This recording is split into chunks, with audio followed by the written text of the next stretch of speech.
Hi everyone, happy Wednesday. Today we are working on Module 5, Lesson 36, and in this lesson we will be representing multiplication in a variety of ways. So we are going to be showing how it can be represented in a visual way using associative property and also addition sentences. So I want to give you a little sneak peek on how we will be working today. If you see that we have a multiplication sentence, for example, 3 times 5, that could be the same as writing 5 groups of 3. 3 plus 3 plus 3 plus 3 plus 3, giving us that product or that sum of 15. So that's just a little sneak peek of our lesson today, and let's get started. So the first part of the lesson, we are going to be learning how to draw a tape diagram to represent an addition sentence.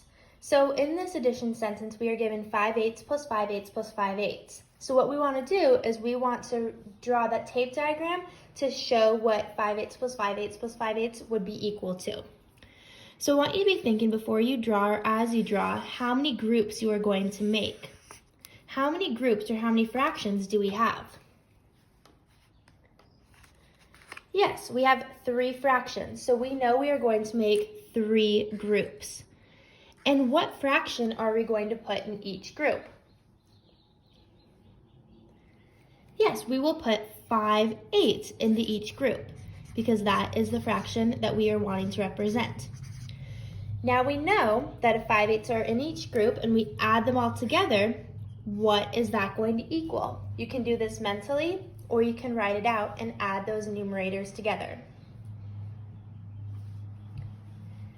5 plus 5 plus 5 would give us 15. We keep that denominator of 8, giving us the total and the sum of 15/8.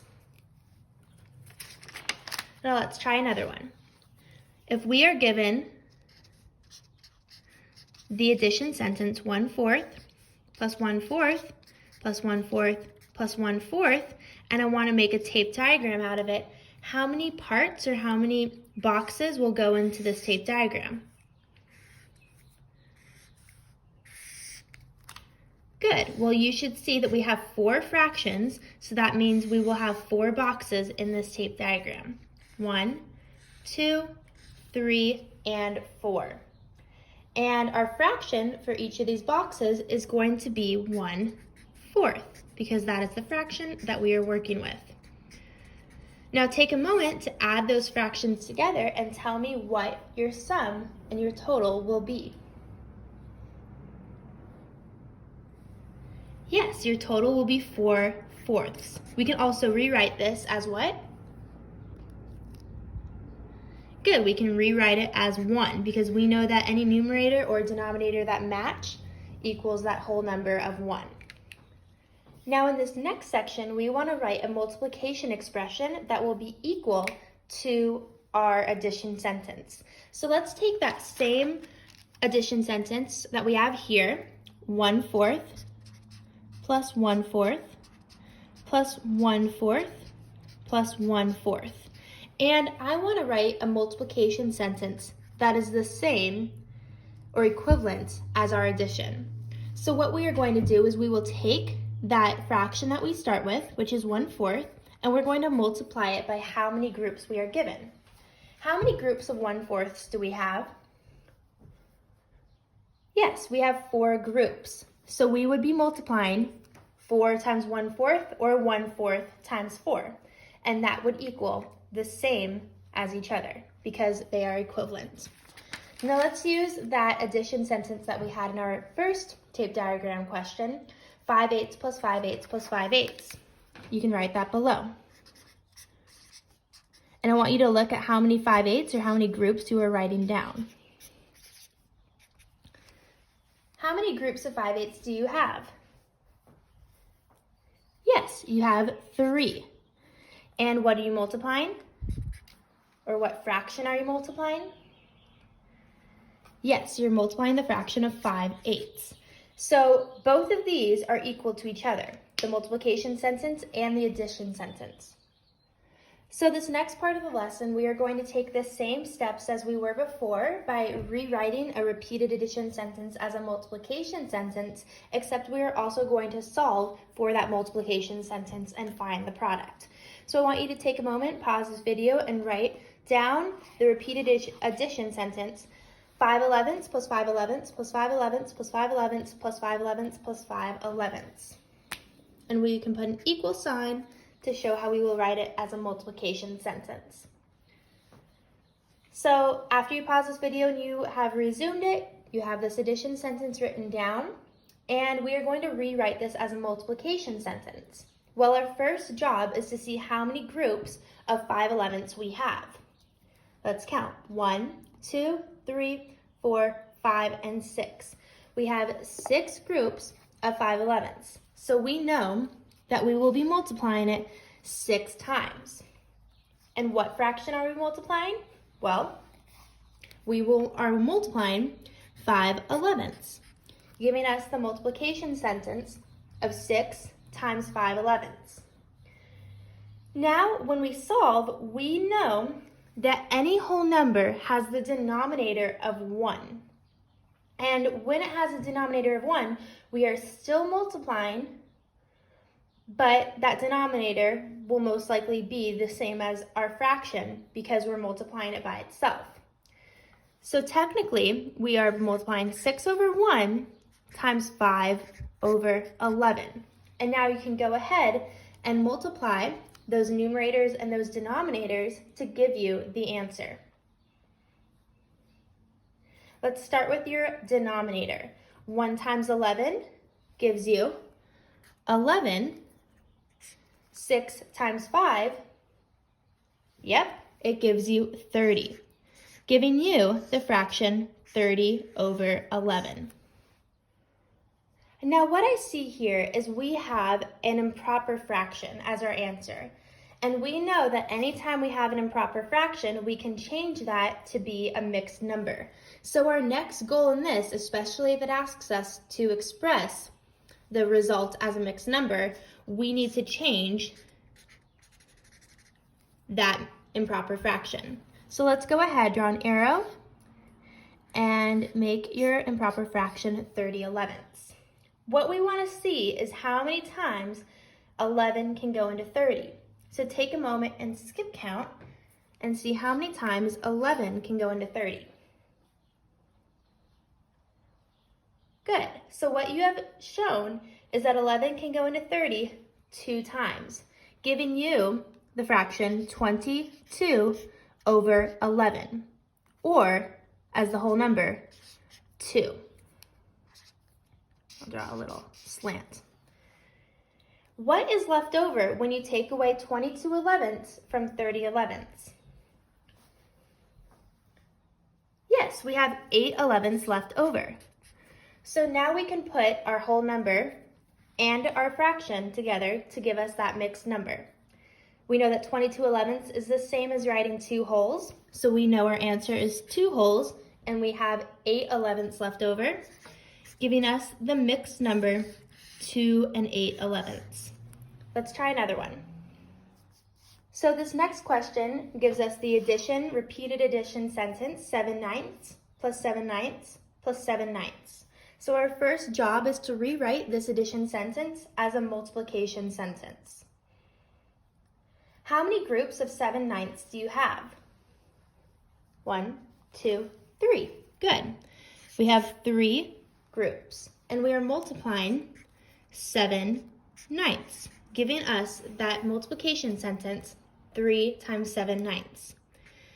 Now I want you to go ahead and answer for that product, 3 times 7 ninths. Remember, your numerators and your denominators will be multiplied with each other. So you're multiplying that 3 times 7 and that 1 times 9. Take a moment, you can always pause this video to do so. Good, so after multiplying your denominators 1 times 9, you receive that same denominator of 9. And your numerators, 3 times 7, you receive the numerator of 21, giving you 21 ninths. Now we have our answer, and we know since it's an improper fraction, we can rewrite it as a mixed number. So we're going to take that improper fraction of 21/9 and break it apart using a whole number and using a fraction. So our first job is to see how many times 9 can go into 21. Take a moment and skip count to find that. How many times can 9 go into 21? Good, it can go into 21 2 times, giving you the product of 18 over 9, or the whole number of 2. Now, what are you left over with when you take away 18/9 from 21/9? What is your difference? Your difference will be 3/9, because 18 plus 3 is going to give you 21. So we just take these pieces. We know that 18/9 is the same as writing 2 wholes, and we have left over 3/9, which could also be 1/3, 3/9, and you have your mixed number. Now our last task in this lesson is to just solve in any way. We can use any method, whether it's repeated addition or standard algorithm, and we are going to answer these products in mixed numbers. So if we receive an improper fraction, we know that we want to change that to be a mixed number. Let's start with our first one, 7 times 4/10. We know that our numerator of the 7 wholes is going to be 7, so let's multiply those numerators together. 7 times 4. Yep, you receive 28. And a denominator of a whole number will always be 1, so you're multiplying the 1 times the 10, giving you the product of 10. We know that we have an improper fraction because our numerator is greater than our denominator. So let's change that. How many times can 10 go into 28? Take a moment. How many times can 10 go into 28? Yes, 10 can go into 28 2 times, giving you the product of 20 over 10, or the whole number of 2.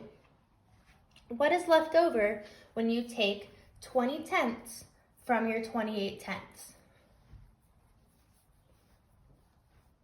Yes, you have 8/10 left over. So we know that our mixed number is going to be 2 wholes and 8/10. Now let's go to 12 times 3/7. We know that our whole number has the numerator of 12, so let's go ahead and multiply those numerators together. 12 times 3. Good, you have 36. And our denominator of a whole number is 1, giving us the multiplication sentence of 1 times 7. Well, 1 times 7 equals 7. And we know that we have an improper fraction as our product, 36/7. So let's now change that to be a mixed number. How many times can 7 go into 36? You can take a moment to skip count. Awesome job. You know that 7 can go into 36 5 times, giving you the product of 35/7, or the whole number of 5.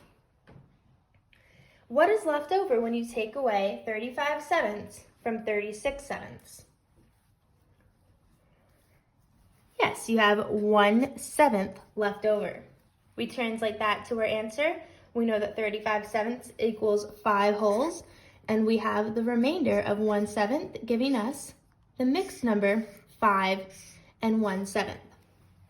So this lesson was just to show us how we can write multiplication sentences in numerous ways. You can use your tape diagram, you can use associative property, and you can use repeated addition to solve.